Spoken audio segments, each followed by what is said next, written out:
অঙ্ক দিয়েছে দেখো, বলেছে ইটের সংখ্যা নির্ণয় করো। এখানে পাঁচিলের মাপ দেওয়া আছে, ইটের মাপ দেওয়া আছে।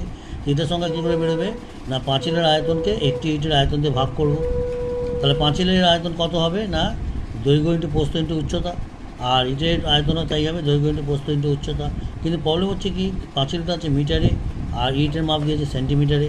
তাহলে মিটার থেকে আমাকে সেন্টিমিটার যেতে গেলে কটা স্টেপ, সেটিতে দেখো মিটার থেকে সেন্টিমিটার যেতে গেলে নিচে নামতে হবে। নিচে নামলে প্রতিটা স্টেপের জন্য 10 দিয়ে গুণ। তাহলে কটা স্টেপ, একটা দুটো, অর্থাৎ দুটো 10 দিয়ে গুণ মানে 100 দিয়ে গুণ। তাহলে মিটারকে করতে গেলে 100 দিয়ে গুণ করো, এগো 100 দিয়ে গুণ, সবাইকে 100 দিয়ে গুণ করলাম। করার পর সব সেন্টিমিটার হয়ে গেল, সেন্টিমিটার সব ইউনিট কেটে গেল। এবার সংখ্যার হিসেব করলে দাঁড়াবে, আচ্ছা এখানে 0.5 আছে, পয়েন্ট তুলে দিলে নিচে একটা 10 আসবে, আসার পর পয়েন্ট থাকছে না। এবার ক্যালকুলেশন করে বেরোবে 2,00,000/3। 2,00,000কে 3 দিয়ে করলে 66,666 পূর্ণ 2-3 আসছে। তারপর আমার ইটের সংখ্যা হবে কত না, 66,666 প্লাস একটা ইটের কিছুটা অংশ। ঠিক আছে, সেই একটা ইটকে গোটা ইট ধরে নাও, তোমার 66